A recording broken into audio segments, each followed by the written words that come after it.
was one or two things that you would say to the children, to Kurt's and my children, what would they be?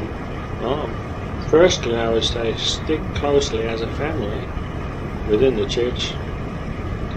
And the next thing is, if possible, to go on mission. That would be my advice. Because without the family, there's no church.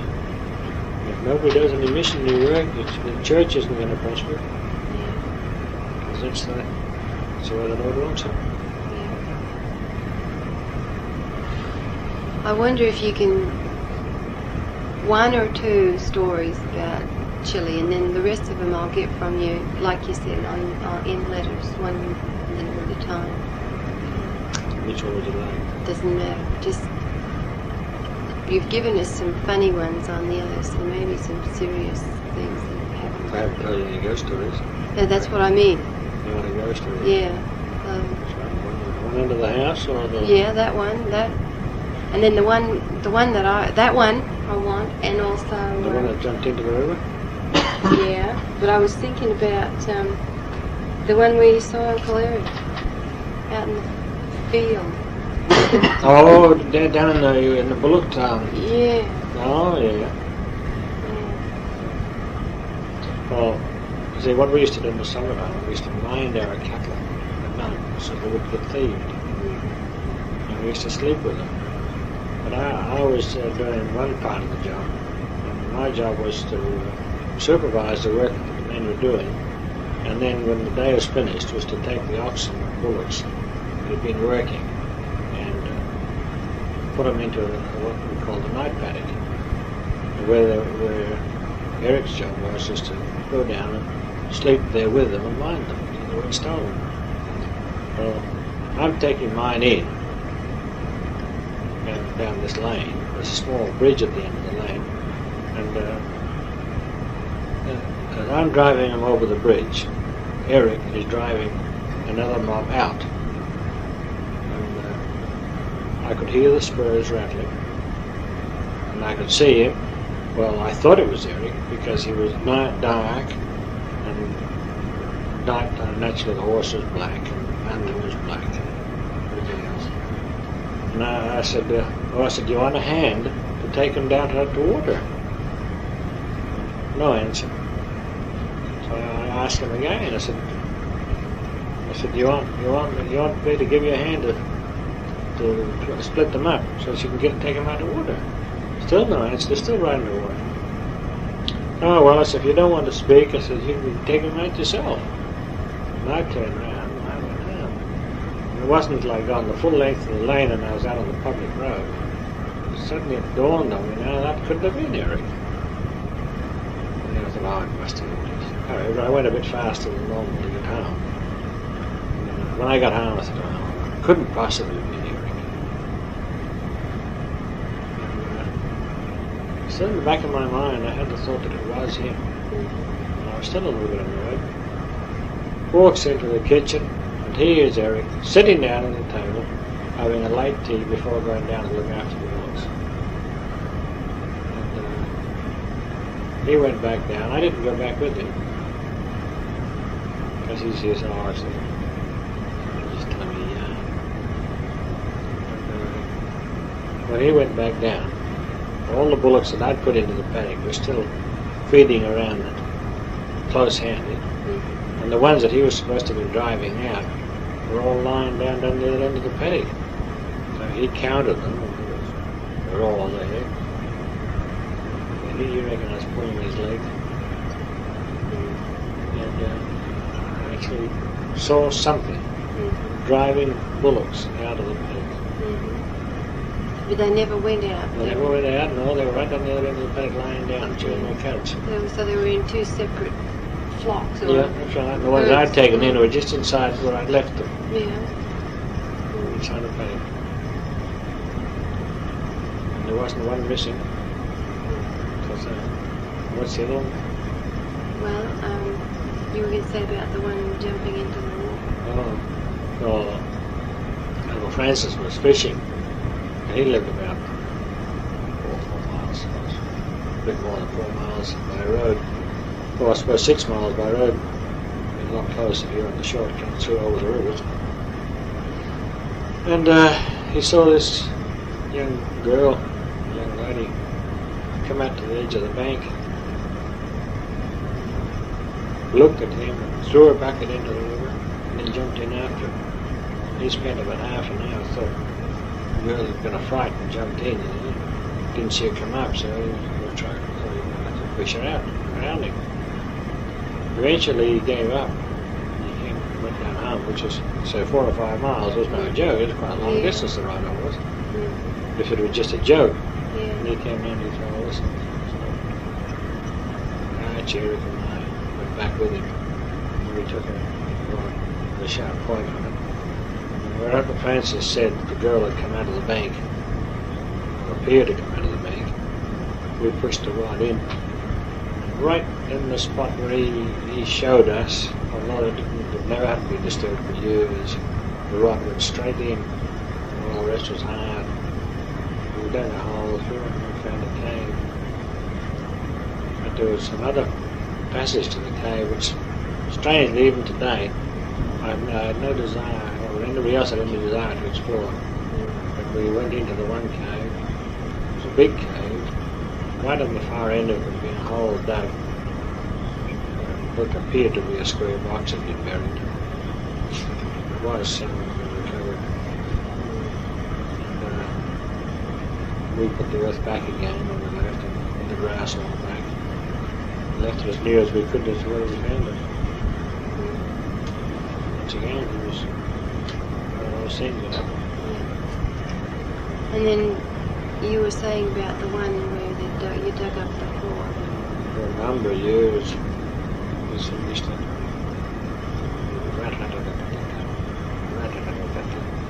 Right under the one particular bed. It was a big bedroom. Bigger than this room. There was one bed up there, one bed there, one bed here. The boys was asleep. And this thing would start off gently. Right down.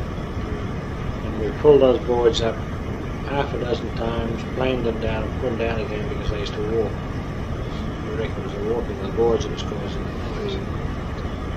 But when the doors started to open and shut in the house, and the other cord, and the rat tap was still there, we decided to ask him to get us big on the floor.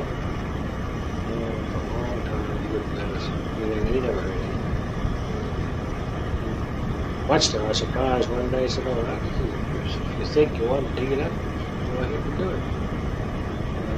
Didn't take twice to be told. We had the floor up and a hole dug down. We went down about 4 feet and we struck something really hard. So I ran it carefully. Pulled up was a big slab of stone, 6'3", maybe about 3 foot, 2 inches thick. And underneath that there was a skeleton. And at the skeleton's head there was a jug, an earthenware mug jug. The skeleton was of an old Indian. How we know it was an old Indian because they used to chew a lot of hard meat. And all the Indians, when you looked at them and spoke to them, they had good teeth. But the older they got, the deeper they used to wear. And until the end, all they had was stumps, but a still full mouth of teeth. Very, very seldom do you see an Indian with a bare toothless. You could ground right down. And this jaw had little tiny stumps all around the jaw. We picked every piece of bone that we could find. Some of them was just like dust, and as soon as you touch them, they just disintegrate. Put them all in the box. Took them out and buried them in the flower garden. Dug up put over top of it. So that'll keep the noise out of the house. About 2 years, as far as I know, there was nothing in the house after that. No knocking, no nothing. And the slab we used as a front stepping stone for the house. Yeah. It was there for far as I know, it's probably still there, if the house is still there. Mm. No, that's where we left that. And then the knocking started all over again. Now, am I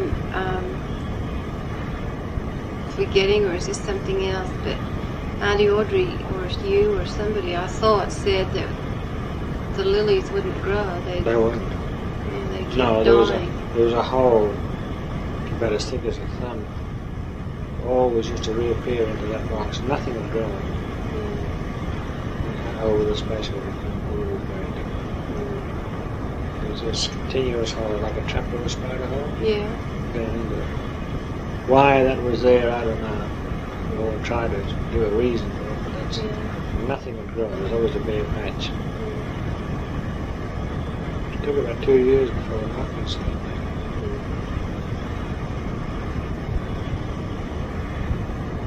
But that must have been an old Indian.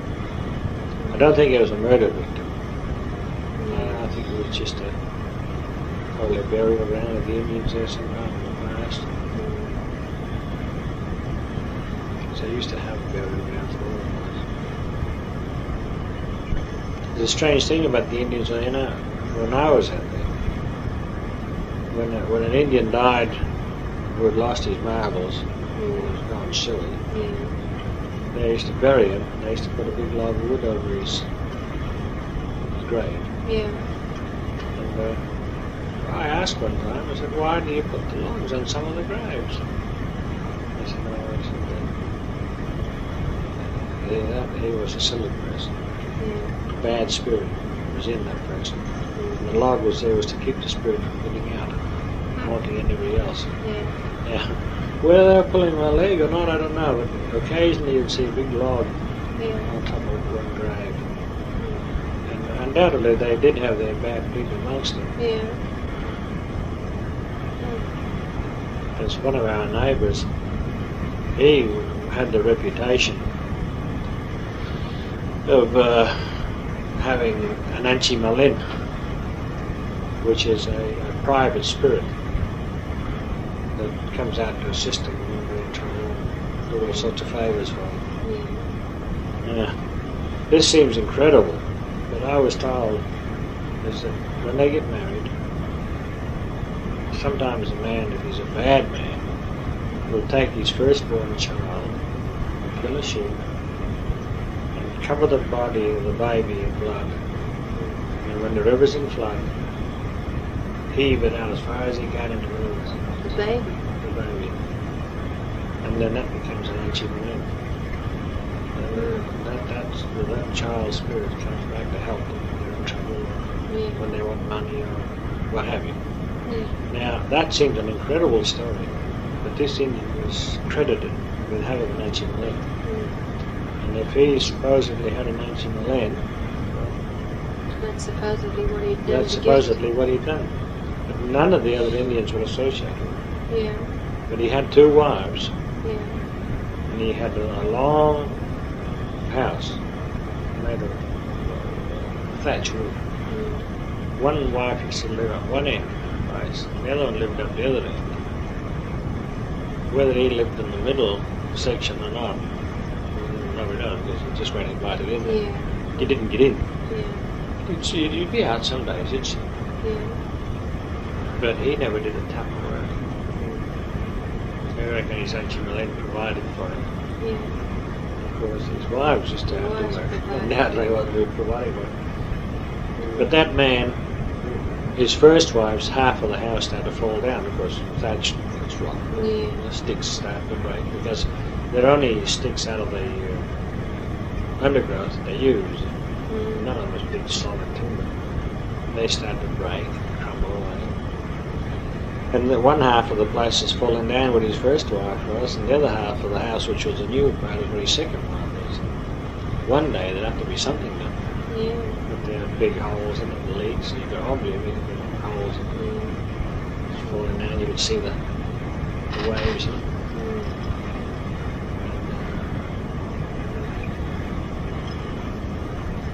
He had a chunk of land. So he never did anything for it. I'm not sure if he didn't have this much. No, they had all sorts of funny stories. There was one place nobody would go in swimming because they reckon it was inhabited by a live skin. And that is, that they reckon that somebody skinned a beast that they'd stolen, thrown the skin into the river to hide it, and that the skin had come alive.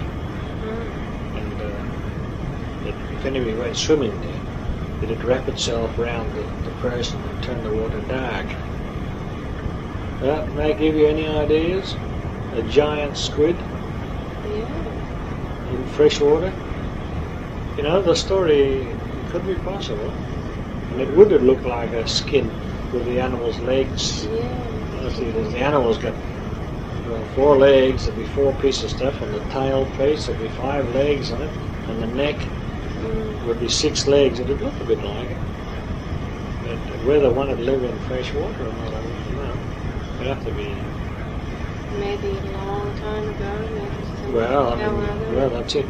See, this particular part where this thing was supposed to live, I know was deeper than 100 metres. Yeah. That was well over 300 feet deep. And how much further than that? I don't know. How do you know it was that deep? Because they let out 50 metres of cable and didn't touch bottom, and they whacked on another 50 metres of cable and dropped the anchor down another 50 metres and it still didn't touch the bottom. Well, that's how we know it was over 100 metres deep. We had 18-foot fishing rods. And we used to get the thin end down into the water. We'd stand up and we'd hold them as high as we could reach. And we'd go zoom, right down to the water. And they'd go out of sight. And a few seconds later they'd come up. And they'd come up about 15 feet of that 18-foot pole would come out of the water. We went a long way down. You just shoot straight out of the water.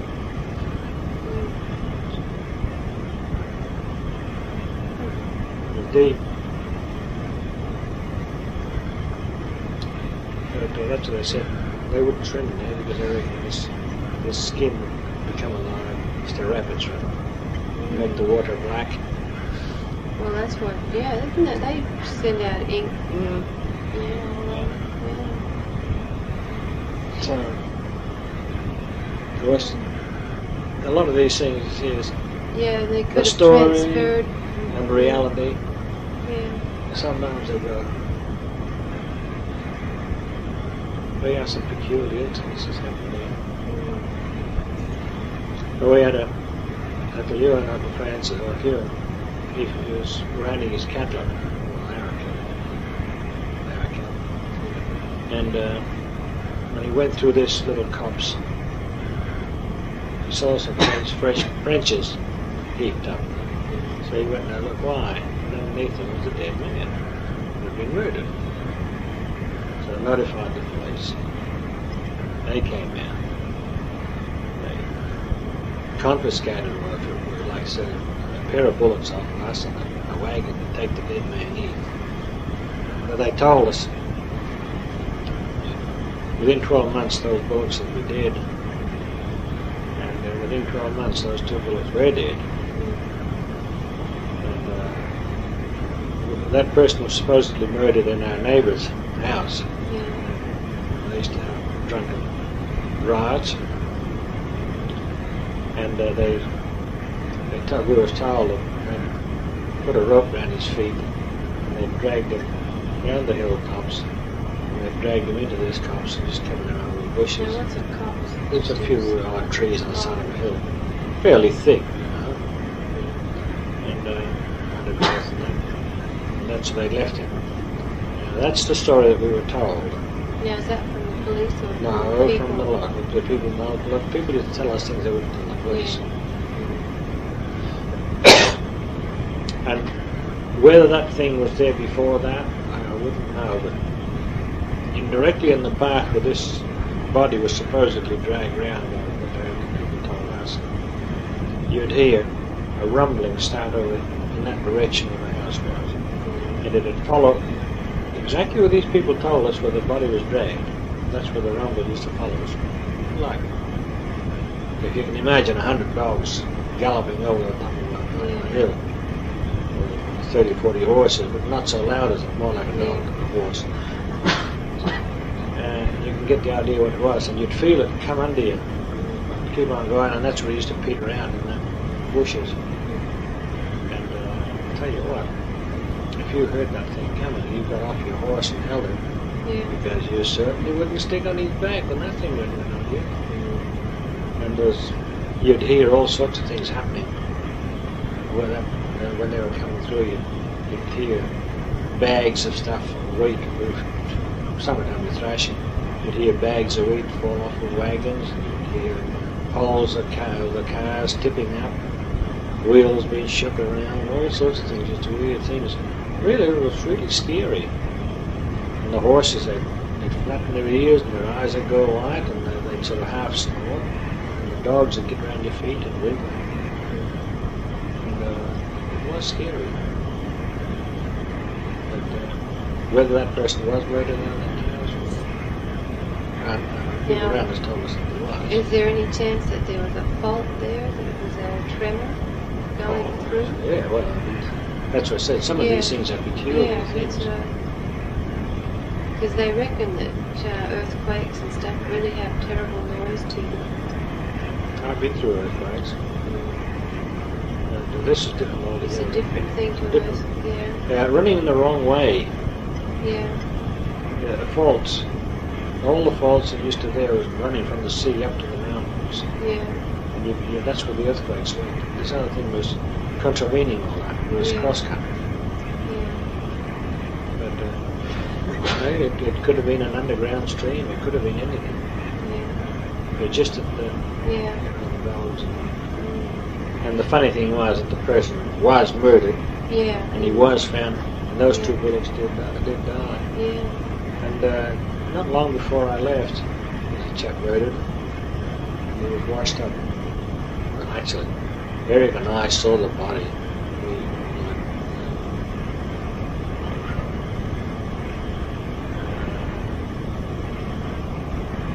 Scavenger wheels. That's all.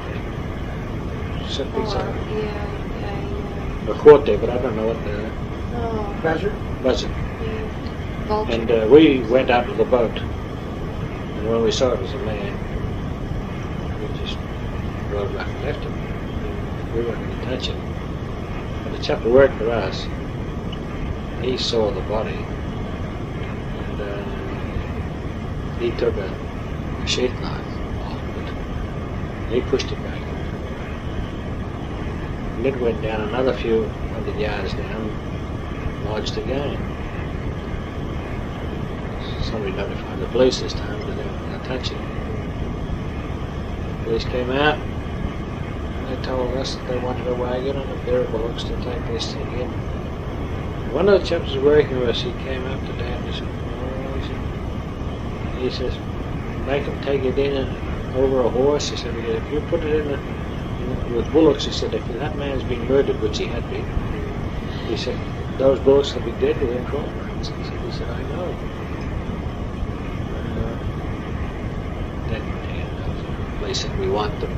That's it. And he could have said, no, I haven't got any. Put over a horse. But the normal thing was to yoke his pair of bullocks up. 3 months.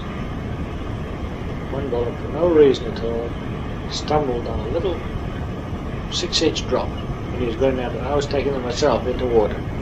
There was just this little step down, about 6 inches from the cutting into the stones on the bottom where they used to drink water. And he stumbled, fell down, and broke his neck. And well, I suppose another month after that, the other one started taking fits.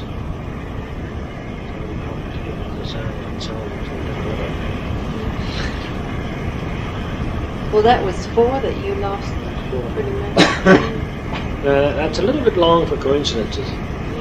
You wonder what is there. But the natives wouldn't supply bullocks. No, they not on your line. But it seems strange, the bullock, they just stuck his neck Yeah. That's the first bullock I've ever seen in my life, and the only one I've seen to break his neck. I've seen them have worse falls than that. Yeah. Just get up And get up and walk away, but this just snapped his neck. Clean as a whistle. He didn't drown because I was off the horse and had his head out of the water. Yeah. It was at the same time as he hit the water practically. Just as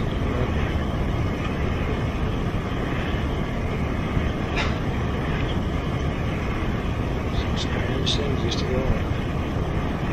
And what about Dr. Carey? That is not my story really. That if you want to get the story, I get that off of Audrey. She's had actual encounters with Dr. Carey. All my experience of that were second hand. Eric, he had the experience. Arch, he was nearly throttled one night. It wasn't until he fired his gun that the thing let him go, whatever it was, and he was nearly choked. Yeah. And when he got out of it, had the sheep wrapped around his neck, was choking him. He always slept with his pistol under his pillow. And he pulled out his pistol. And he said, nobody jokes in that fashion. He said, it wasn't one of us. Yeah. I mean, we might have pulled him out of bed or pulled his clothes off, so never tie something around his neck. And when he fired his gun, the pressure went off of the sheet, and it was coiled up and wrapped around his neck. And something was choking him.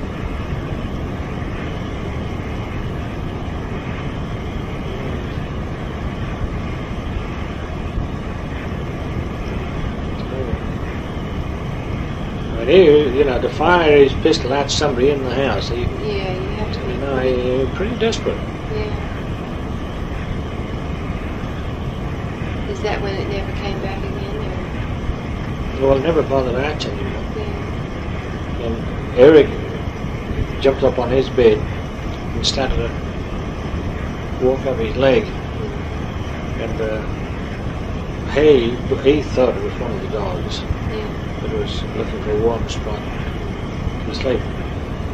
And he waited until it was right up, and he lashed at it with his belt and buckle. Yeah. All he did was bang his own leg. Yeah. And he felt the thing jumped off the bed, tump, on the floor, tump, out to the door. And that door was barred. And Auntie Audrey, She's had a few experiences with that kind of thing, whatever it was. But the biggest fright I got is when the little fellow, he was only about this high, he came in with two other blokes to visit me when I was on my own in the room. I was pretty young at the time. No. Well, what happened? Oh, they came round and they got round my bed and they were trying to talk to me. I don't know, but I screamed and ran. Yeah. And I wish we were staying there.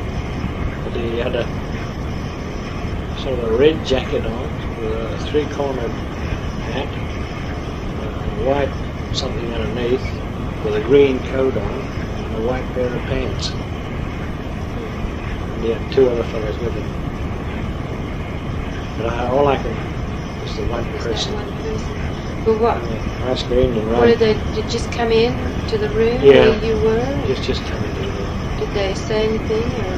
Or? I don't remember a thing. All I know is I got. That they were there. Yeah. You don't know where they came from? Or I wasn't waiting to waiting to find out where they went? I screamed and ran. Who did you yell at? Who? Oh, I don't know what the dad and mum in the house and all the others. Do you know what they? Do you remember anything about what they said?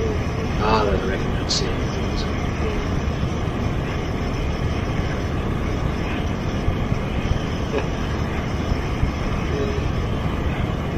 But I used to be doing all sorts of peculiar tricks. Same with Sierra and I, putting Yeah. beetles in their beds and all these sort of things. And Yeah. where's a pair of pests and all sorts of things? Hanging down bottles to frighten the girls. He filled up a coat and trousers with straw. He was going to drop that in front of George one night. Poor devil, would have probably killed him with that. Yeah, probably. Passed out anyway, if nothing else. We had the string strung across the line. We was going to flap a sheet across that. Dan stopped that. Yeah, I guess he reckoned there was enough of that without. No, he reckons if you get fooling around there like that, he says somebody's bound to shoot you. Yeah. Probably would have done. Yeah. Yeah, it's alright to do things in your own house.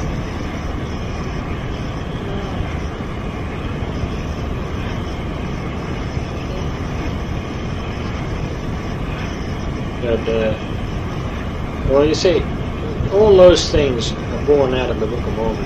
Yeah. The land southward will be cursed. People will put down their treasures and they'll disappear. They'll become slippery. Well, they're still finding those treasures that people get. Oh, tell about what the Indians said about the gold book. Oh, that again, that came from Audrey. Yeah. So she would be the one who would tell you more about it. Apparently this girl was working on the fences. She was telling Gert, and Gert told Audrey that this golden book was going to be found one day. And when that book was returned to them, that they were going to go north to get their inheritance. But what their inheritance it is, well, they never told us. And Kurt, do you remember when we were at that sacrament meeting? The one where where the one was talking about how to put your photograph in the book and send yourself on a mission each time that you've donated the book and put your photograph in it. Yeah, send the Book of Mormon on a mission. Remember that one that he held up? It was gold, and it looked like the gold plates.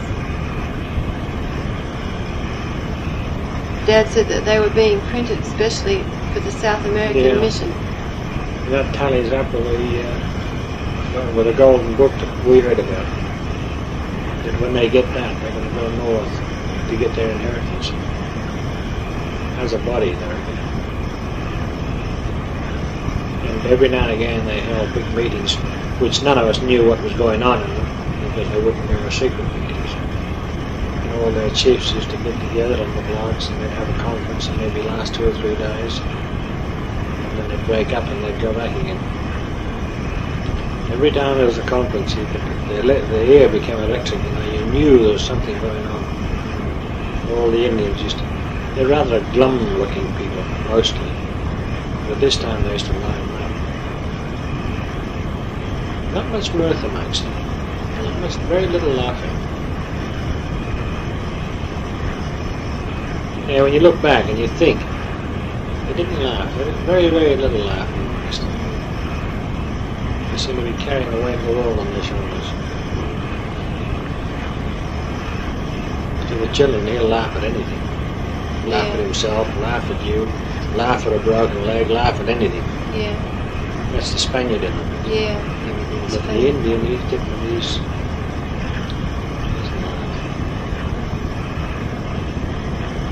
and if he's accused of something that he hasn't done, then is when they get excited.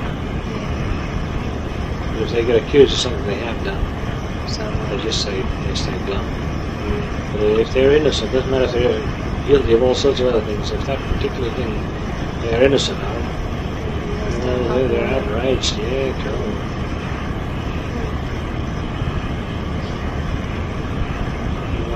Neighbours, he was picked up. We knew that he wasn't very honest. He was picked up for stealing. He was accused of stealing a check in the town. Police picked him up and they tied his hands behind his back with electric telephone. He came racing down out the hill. He said, "They're trying to kill me." He said, "They're trying to kill me." He said, they tied me up with wire. He said, "Well," he says, "you're not tied up now." He said, "What did you do?" "Oh," he said, "I'm a strong man." He says, "I broke it." He said, "Where was your hands tied?" He said, "Behind my back." And he still had the 2 copper ends on his he'd snap the wire from behind his back. How he ever did it is beyond me because he wasn't as big as Kurt, the chap. Yeah. But he said, I'm a strong man. He said, I broke it. So I said, well, he says, did you, pig or whatever, did you steal it? He said, no. He said, I didn't. He said, are you prepared to go into town with me and see the police? He said, as long as you go with me, he says, I'll go. He said, because I am innocent. I didn't do it. Yeah. But he said, if they take me, he says, they'll kill me. So I took him into the town and put him in charge of the captain of the police station. Yeah. He said, I brought this man into you. He's safe and sound. He said, after he's tried, he said, I want to see him the same way. We were out the next day. Yeah. Somebody else had pitched the pig, of course.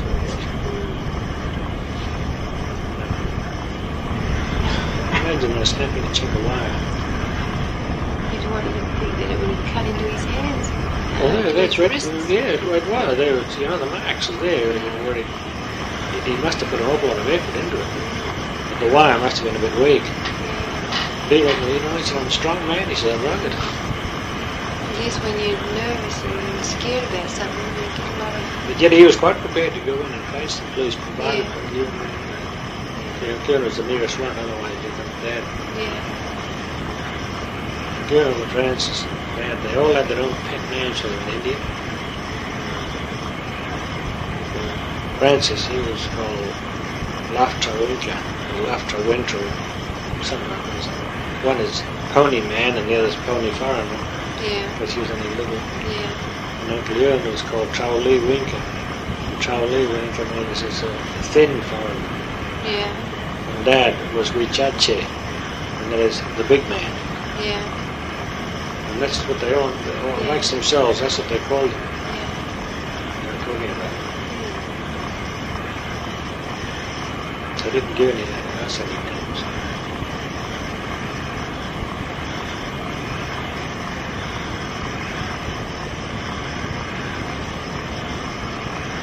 Eric was Eddie.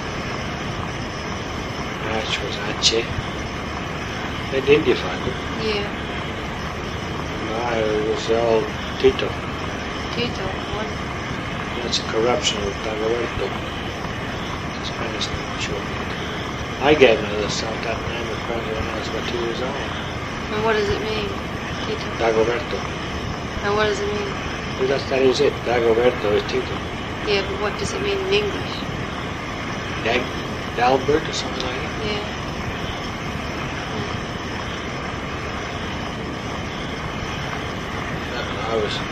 And if they wanted to annoy me, they used to call me Cecil. Oh. Brains. Oh. Oh. I don't think I'll ever forget when we were on our way to New Zealand and Mum yelling at you across the dining room, Cecil, Cecil. And Yes, madame. our waiter's name was Cecil. Sasso. S-A-S-S-O. And she thought he was calling him. He thought that she was calling him. And he comes running across the dining room. Yes, ma'am. Yes, ma'am. Yes, madame. Yes, madame. And Mum, she went all red and flustered and she didn't know what to do. That was funny. But we didn't find out that was what his name was until he signed the menu one day. We were just getting off the boat and we had him sign the menu, and that's when we found out that his name was Cecil. And that's what Dad's name is in Spanish. Cecil is Cecil. S-A-S-S-O in Spanish. But in Spanish it means brains. In Italian it's probably just a name. Yeah, it's probably just a name. But that's only when they want to aggravate. Yeah, they call They used to add sometimes Huerto on the end. Cecil Huerto. There's addled eggs, addled brains. Addled brains. Oh. That's when they really want to get me mad. Yeah.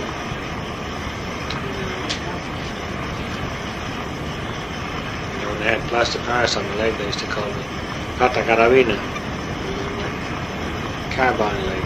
Carbine leg. Oh, gee. Oh. He was stiff. Yes. You see, one of the chaps who was raiding the Argentine, he was one of our neighbours. Mm-hmm. He was one of the last, he was, I suppose, the last of the Argentine raiders. Yeah.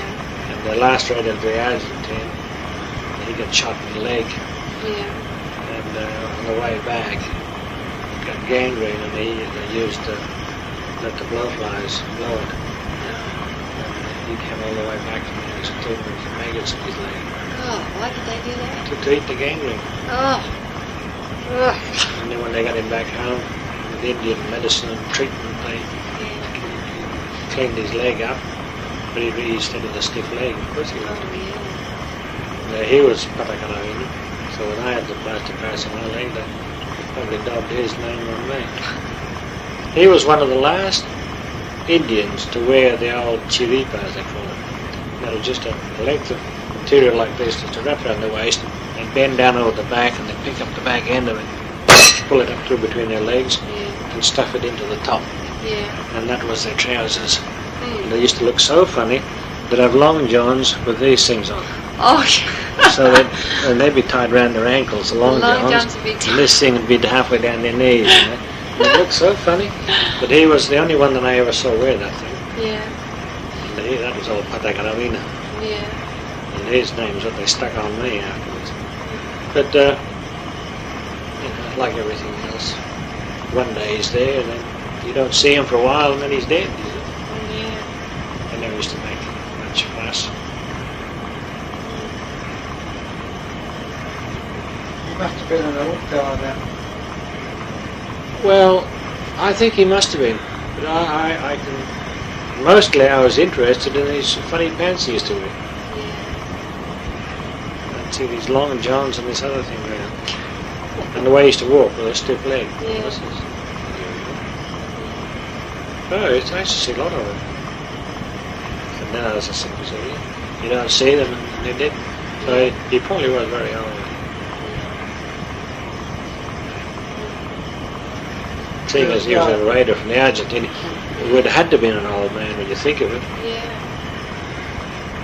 One of our neighbours was a girl, I suppose she'd be in her 50s. She was a girl that they brought back from the Argentine in the raid. She was a blonde, blue-eyed. And she'd married a local Indian, but she was only 2 years old when they brought her back to the Argentine. Yeah. So they must have been raiding in the Argentine, you know, Yeah. into well into the 19s.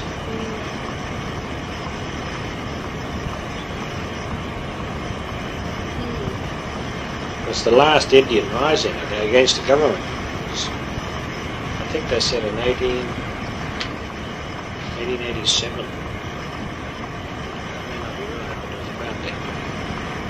And they raided Temuco, that's the capital place there.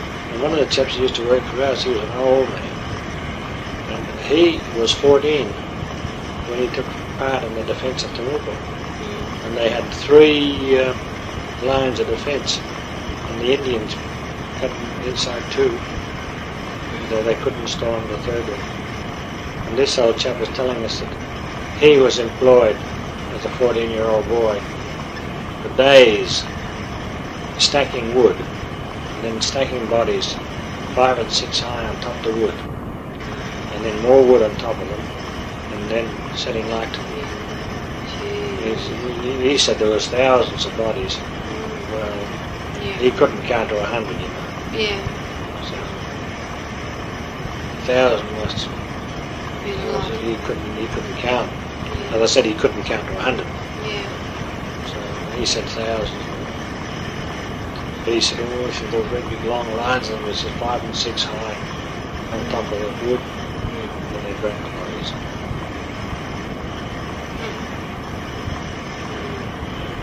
Oh, they attacked for about 3 days. Yeah.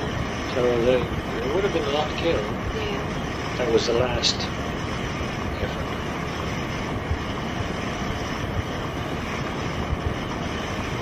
So 1887 would have been about according to his age. He didn't know how old he was. But judging on the rest of them, it would have been about that.